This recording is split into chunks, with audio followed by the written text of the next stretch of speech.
Previously on How to Get Away with Murder Season 3. Di season 3 ini, there's a lot of things going on and it leads us to one conclusion, yaitu Wes Gibbons' death, kematian Wes Gibbons. Awalnya gue rada shock dan terpukul. Out of all the human being, out of all the characters, kenapa Wes Gibbons yang ditetapin jadi tersangka Mahoney dan membuat dia akhirnya terbunuh. Wes ditetapin jadi tersangka Mahoney atas kepenasarannya dia untuk mencari di mana asal muasal bapaknya ini, dan dia ketika ditangkap dia menolak imunitas atas dirinya. Annalise ngasih saran supaya dia pakai alibi, kenapa nggak Charles Mahoney aja yang ada di lokasi dan ada di TKP, dan alasan itu alibi itu berhasil. Charles Mahoney udah dimasukin ke penjara dengan bantuan Frank. Padahal Frank adalah oknum yang telah membunuh si Mahoney sendiri. Ribet gak sih? Dan di sini itu ada karakter baru, yaitu Drake yang sokap banget dan mencoba fit in ke study group, tapi di sisi lain dia itu merupakan dalang dari penyebaran flyer soal Annalise is the killer, yang bikin si Annalise sendiri itu license pengacaranya itu dicabut. Oliver, pacar Connor, itu berhak tahu atas kejadian kekacauan yang terjadi, dan Anne di akhir-akhirnya itu ngasih tahu kalau mereka itu adalah dalang dari pembunuhan Sam Keating. Dan Oliver itu sempat ragu dan sempat nggak mau bantuin Annalise Keating, tapi kayaknya dia udah tertangkap basah di dalam permainan mereka, dan dia sempat nyimpen salinan berkas yang disuruh Annalise Keating hapus, yaitu salinan berkas berupa komunikasi antara jasa Philadelphia sama si Annalise Keating. Semua bukti-bukti atas kematian Wes Gibbons mengarah pada Annalise Keating, karena Wes Gibbons mati di rumahnya Annalise Keating. Dan akhirnya dia pun dipenjara.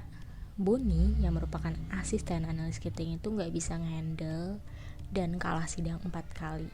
Di situ kasihan banget si Annalise. Maksudnya dari sekian banyak kasus di season 1, season 2 mereka mencoba melindungi si study groupnya ini, tapi si Bonnie aja cuman buat ngasih hak imunitas tapi nggak bisa gitu. Jadi gue mikir gimana ya kalau ternyata di penjara dia ketemu sama mantan lawannya, dan ternyata benar dia ketemu sama orang yang pernah dia jemblosin ke penjara. Di situ itu posisi dia terdesak banget sebagai mantan lawyer, dan mantan lawyer yang masuk ke penjara kan kayak kumaha gitu kan. Kronologis daripada kematian si Wes Gibbons, di mana rumah Annalise Keating kebakaran. Let's rewind a little bit. Di malam si rumah Annalise Keating kebakaran, waktu itu Annalise lagi mental breakdown, license pengacaranya dicabut, dia udah gak bisa ngajar lagi di Middleton University. Semua orang semakin memojokkan dia bahwa dia adalah pembunuh dari Sam Keating, yang mana dia emang gak ngebunuh, tapi ya semua bukti-bukti ngarahnya ke mereka gitu. Pas si Annalise lagi mental breakdown gitu, dia sempat bakar-bakarin semua file pengusutan daripada kasusnya Sam Keating. Dia bakarannya di perapian di samping alkohol dia, kan memicu sebuah kebakaran. Nah pada waktu itu gue kira oke, semuanya selesai, tapi kembali ke highlight utama dari season 3 ini, yaitu kematian seseorang yang tadinya gue gak tahu itu kematian siapa. Lucunya adalah gue sok-sokan nebak antara Nate sama Connor. Yang pertama Nate, pas si jasadnya itu ditaruh di ambulans dalam keadaan naas gitu kan, namanya juga habis kebakaran, gue mikir, dan si Annalise-nya teriak, gue mikir ini kayaknya gak mungkin orang-orang yang biasa aja, ini pasti berhubungan dengan kehidupan personalnya Annalise, which means bisa jadi Nate, bisa jadi anak-anak si study group ini. Dan anak-anak si study group ini, walaupun mereka mempunyai kaitan tersendiri sama si Annalise, sekarang mereka punya kasus yang sama, tapi yang paling dekat itu secara logika adalah Wes Gibbons, karena dia tahu ibunya dan dia pengen ngasuh si Wes dan lain-lain. Tapi gue nggak bakal ngira Wes bakal mati secepat itu dong. Kalau misalkan Nate, tadinya gue galau antara Nate dan Connor, padahal mendingan mereka aja gak sih. Dan di tengah-tengah itu yang bikin gue curiga, Si Annalise abis mental breakdown itu dia kabur ke rumahnya Bonnie. Tapi pas di rumah Bonnie dia langsung nelpon semua anak study group buat ngumpul di rumah dia. Dia ngirim mailbox atau pesan suara. Tentu aja mereka langsung datang ke rumahnya si Annalise Keating dong dengan segera. Nah saat itu anak-anak study group ini lagi pada party gara-gara mereka lolos ujian midtermnya si Annalise. Mereka party barengan si Drake yang anak tadi, pokoknya semuanya kecuali si Connor sama Wes tiba-tiba gak mau ikutan, dan Connor itu punya rencana sama pacar barunya karena di situ dia putus sama Oliver. Nah di situ gue mikir oke, ini antara Connor sama antara Wes, dan gue mikir lebih ke Connor karena pas di rumah sakit itu si Oliver waktu itu nanya apakah itu Connor, dan gue langsung season 4, 5, 6 tanpa Connor gak bakal sama lagi. Dan padahal mendingan dia aja gak sih yang mati daripada Wes. Semua karena lagi sibuk. Yang nerima mailboxnya adalah si Laurel itu langsung bergegas ke rumahnya Annalise Keating. Jadi di setting itu diliatin dia masuk ke rumah, belum lama dari itu kebakaran.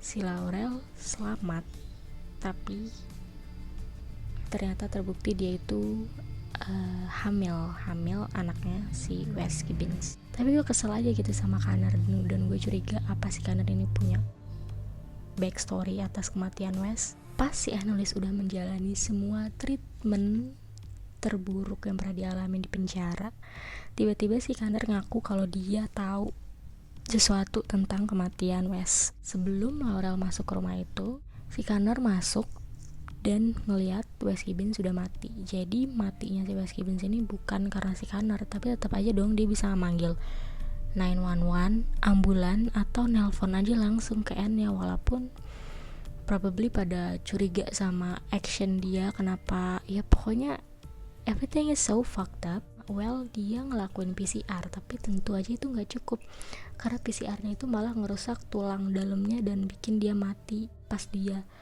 keluar, tiba-tiba gas di dalam basementnya itu meledak, dan itu yang bikin Wes Gibbons mati.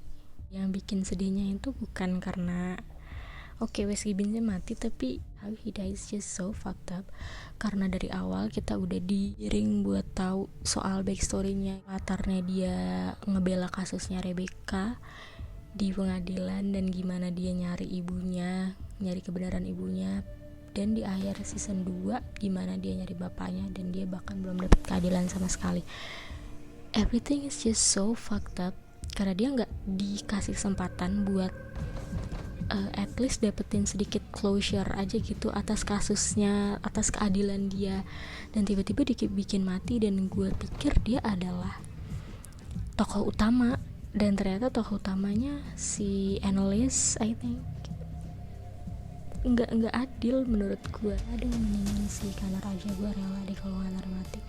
Karena si Connor itu yang pertama nyolot karena dia denial kan kalau dia tahu sama kasusnya. Pas si Annalise-nya udah berhasil bebas, Annalise bebas karena dia bikin konfrontasi di dalam penjara. Tapi tetap aja dong dia udah ngalamin semuanya, dan Connor nggak ngasih tahu apa-apa karena dia bisa aja ngasih pengakuan ke pengadilan, dia bisa aja ngasih alibi tertentu, tapi dia memilih untuk bungkam gitu aja.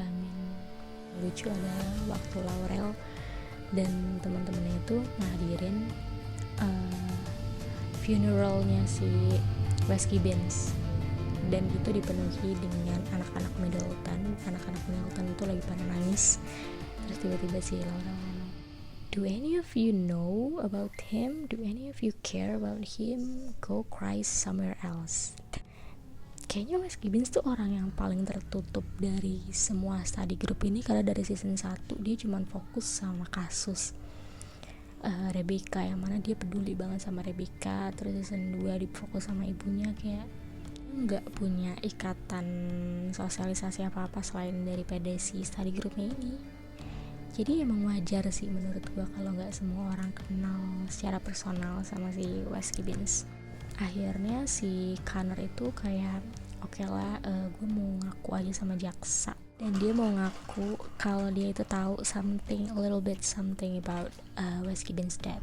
Tapi as soon as he got di tempat jaksanya itu, yaitu Todd Denver yang mengambil kasusnya si Wes Gibbons, dan dia nemuin bukti ada ponsel di dalam lacinya, dan ponselnya itu adalah sumber anonim yang udah ngakuin kematian Wes. Pas si Connor sama si Todd Denver ini tatap-tatapan, disitulah si Connor langsung disekap di ruang bawah tanah, dan ya di blackmail yang kayak gitu-gitu, karena Todd Denver ini tahu bahwa study group itu si Michaela, Wes dan lain-lain itu adalah dalang dibalik kematian dari Sam Keating.